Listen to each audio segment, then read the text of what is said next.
So what if I just pee my pants, I asked myself aloud. Then I remembered that I had moved into this fabulous new duplex apartment with two strangers, and they did not know the heights my alcoholism could reach. I had only lived with these girls for 2 months and didn't think that they would be ready to experience my drunken shenanigans firsthand, even though a week beforehand, I found one of my roommates passed out drunk in the hallway with her keys still in the door.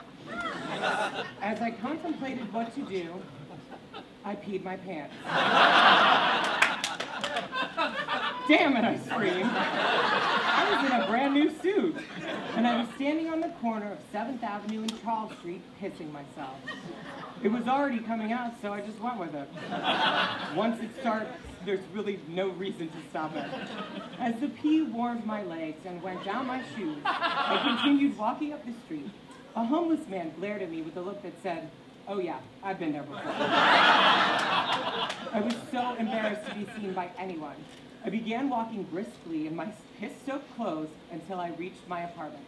I had hoped that my roommates would be asleep, as it was now 4 in the morning, but I noticed that one of my roommates' lights was on. Motherfucker. My roommate was such a chatty Cathy that I knew she would want to come out of her room and go over the evening's events while we braided each other's hair. I had to find a way to cover up the fact that I had just peed all over myself, but how? Then I realized that I could create an elaborate lie to get myself out of this mess. That never fails. I took a nosedive into the biggest puddle on the street, walked up my steps, and into my apartment, dripping wet. "Oh my God, Mark, what happened to you?" my roommate said as I entered the door. I fell onto the hallway floor and entered the apartment and laid spread eagle. "You'll never imagine the night I've had," I said, gasping for air. "Are you okay?" my roommate asked. "Man," was all I could come up with. "What?" "A man," I said. "A man tried to rape me." "What?" my roommate said. "Are you okay? We have to call the police." No, don't get the cops involved." I mean, I think he was trying to rape me or mug me. I'm not really sure. "Mark, we have to call the police," my roommate said. "What if he followed you home?" No, I'm sure he didn't. My roommate gave me the once over and noticed that I was soaking wet. "Why are you all wet?" "Well," I said, gasping for air once again, I had smoked about 2.5 packs of cigarettes and drank about 40 beers, so I was in no condition for all of this physical activity. Creating an elaborate web of lies, on the other hand, I was totally up for it. I was walking home from the bar. A bunch of us were out for New Year's, and I was walking home alone, and I noticed that someone was following me. Every time I began to walk faster, he picked up his speed. I was getting really scared, so I began running, and he came running after me. I still had not thought of any excuse for being soaked to the bone, so I paused. And, well, the only thing I could think to do was play dead. So I fell into the biggest puddle I saw and pretended to be dead. You know, like those goats in Ireland do. My roommate gave me a look that could kill. She knew something had to be up. "Why did you think he was going to rape you?" "He had rape in his eyes." "So you saw what he looked like?" "No," I replied. "Only his eyes. His rape-filled eyes." "Mark, I think you need to go to bed. Looks like you've had a long night." Blackouts and Breakdowns knows that it's basically my journey from first drink to last drink and all of the adventures and shit I got myself into along the way. The following is a passage from a chapter called Adventures in Sobriety, where I documented the first 30 days of my recovery in alcoholism.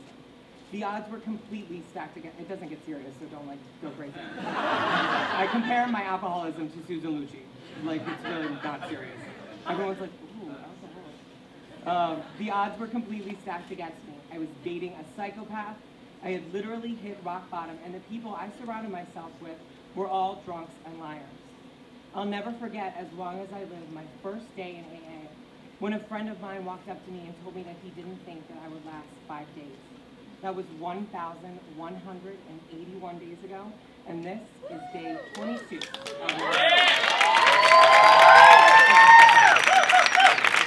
And as we were dancing, I spotted a group of really cute guys in a corner, talking and moving their hands about. I assumed they were just very passionate about what they were saying, but Jason informed me that they were deaf. That's sign language, you moron, Jason. Having learned sign language to accommodate his father's dwindling hearing, Jason walked over and began signing something to the boys, and they laughed. There he goes cock-blocking me again. I walked over to join them and introduce myself, and noticed that one of the deaf boys was very attractive.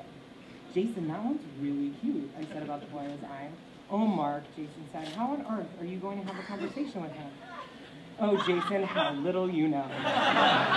In middle school chorus, I had to sign the Star-Spangled Banner and I swear by all for one when we performed at a nursing home, which is totally true. It's I swear.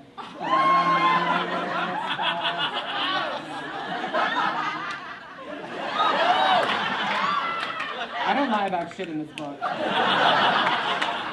Although at that point in the evening, the only sign language I remembered was stars, moon, and sky. I could totally make a conversation out of that. Perhaps he was into astrology. How do you say thank you, Jason asked. I looked at Jason, gave him the finger, and walked away. After a few drinks, my English usually isn't that great, so what difference did it make if he could hear me or not? Walked over to the cute deaf kid and waved hi. He waved back. I could do this after all. He began signing something, and I pretended to understand what he was signing. He signed something else, and I decided that having a conversation was not necessary, and I dragged him onto the dance floor and tried making out with him. We began dancing, and he continued to sign something. I don't really know sign language that great, I yelled into his ear.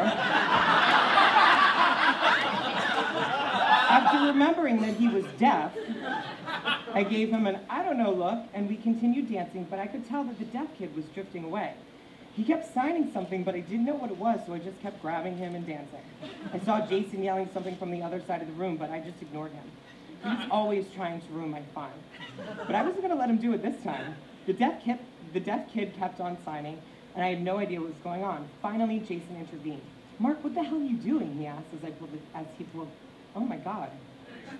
he pulled the deaf kid away from me. Dancing, I replied. I turned around and the deaf kid had disappeared. Damn it, Jason, thanks for ruining everything. I think you're completely retarded, Jason said. So much for you winging it, you moron. What do you mean, I asked. The whole time you were dancing with him, he was telling you that he had a boyfriend. The guy he was sitting next to when you walked over was his boyfriend. Damn all for one in their pointless lyrics. It's no wonder their careers were short-lived. As Jason Silverstone Court was amazing. Everything's been leading up to this. We had a staircase that wrapped around the foyer, so every time I walked down it, I pretended to be Crystal Carrington on the opening credits of Dynasty. Every morning, I would stroll down the stairs, stopping midway to pause, look at the camera that wasn't there, and continue walking.